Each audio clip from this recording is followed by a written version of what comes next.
Must say that I am disappointed as it pertains to us potentially taking over Gaza. We'll take over the Gaza Strip, and we will do a job with it, too.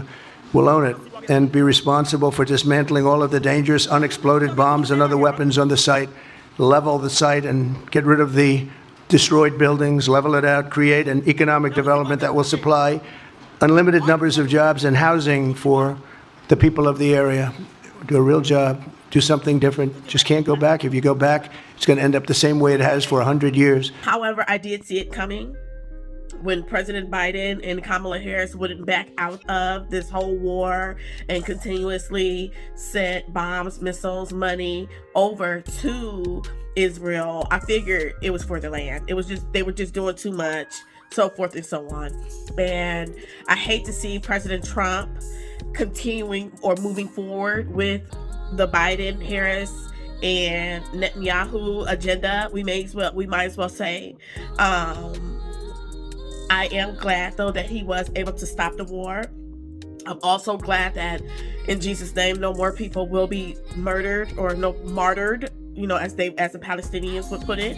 He wants to make sure that they have a home and a new place to go because it's just so messed up right now. Like, it's just so convenient because it is messed up right now. And how are they going to rebuild? And it would make sense to relocate them to a different country or somewhere else.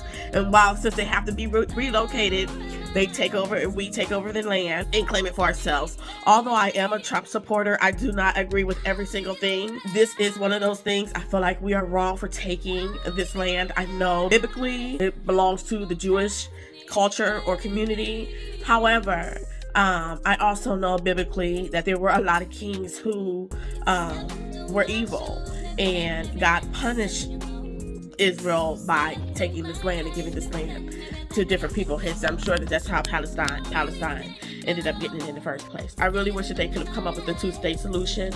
But as long as there's no more killing, the Palestinians have a safe place to go to relocate. Not Jordan, Egypt, what other countries you think might accept Palestinians from Gaza? Well, I think Jordan and Egypt will. I know they've spoken about it with you, and they say they're not going to accept. I say they will. But I think other countries will accept also. I think that Gaza maybe is a demolition site right now. If you look at Gaza, there's hardly a building standing, and the ones that are going to collapse. You can't live in Gaza right now, and I think we need another location. I think it should be a location that's going to make people happy. You look over the decades, it's all death in Gaza. This has been happening for years. It's all death.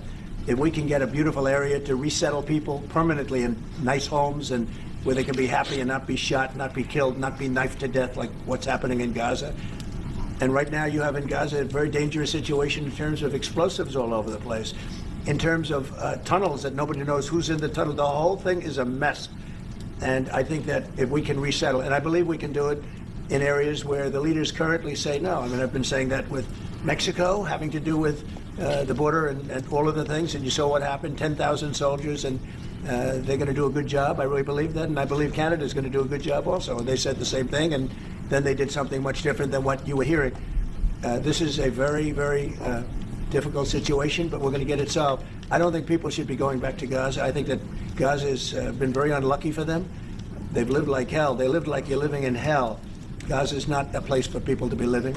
And the only reason they want to go back, and I believe this strongly, is because they have no alternative. What's the alternative? Go where? There's no other alternative. If they had an alternative, they'd much rather not go back to Gaza and live in a beautiful alternative that's safe. No, it's not there. It is bullcrap, but it is what it is right now. Rather for them to relocate, have a safe space, and rebuild their lives than just to continuously be murdered and martyred for this land. The ceasefire has happened. They basically have control of the land anyway. It's not okay, but what are we going to do? They can fight for it, and then more people are going to be murdered. They're already out of there pretty much. I know that they are moving back, but everything is rubble there. And again, it's not okay. And I have to be honest, I am disappointed in, Trump continuing the Biden-Harris agenda. However, and again, at least nobody else is dying. No more kids are dying. President Trump is trying to provide them with a safe space to relocate and to rebuild their lives. Would Palestinians have the right to return to Gaza if they left while the rebuilding was happening? It would be my hope that we could do something really nice, really good, where they wouldn't want to return. Why would they want to return? The place has been hell. It's been one of the meanest, toughest places on earth. And right now, I've seen every picture from every angle, better than if I were there. And nobody can live there. You can't live there. So if we can build them through massive amounts of money supplied by other people, very rich nations, and they're willing to supply it. If we can build something for them in one of the countries, and it could be Jordan, it could be Egypt, it could be other countries, and you could build 4 or 5 or 6 areas. It doesn't have to be one area, but you take certain areas and you build really good quality housing, like a beautiful town, like someplace where they can live and not die. Because Gaza is a guarantee that they're going to end up dying. The same thing's going to happen again. It's happened over and over again, and it's going to happen again as sure as you're standing there, Peter. So I hope that we could do something where they wouldn't want to go back. Who would want to go back? They've experienced nothing but death and destruction. And you think what would you do then? Well, I don't think they're going to tell me no. I don't think they're going to. I think they're going to tell Biden no, and I think they're going to tell other people no. So you think it will happen at the end? I think there's a good chance. Yeah. How many people are you thinking about? All of them. I mean, we're talking about probably 1,000,007 people, 1,000,007, maybe 1,000,008. But I think all of them. I think they'll be resettled in areas where they can live a beautiful life and not be worried about dying every day. I feel like it's stolen land. I know a lot of people don't, who are pro Israel, and I'm pro Israel too. I'm pro Israel, pro Palestine. I just feel that I just wish it wouldn't have happened. I'm glad that hostages are being returned on both sides. I just feel like it was just so dirty. Like, whole time y'all knew y'all wanted that land. Y'all sit up here bombing, killing all these innocent people, did all of that, trying to say that it was for Hamas and all of the people, and really didn't even seem to care, in my opinion, if you got the hostages back or not, because it just, during that fighting, so much could have happened. And then on top of that, with Harris not trying to stop the war, even if it cost her election, because she knew that win or lose, they were going to take that land, because she knew that Trump and Netanyahu was cool. So I hate to see it in the way that it is.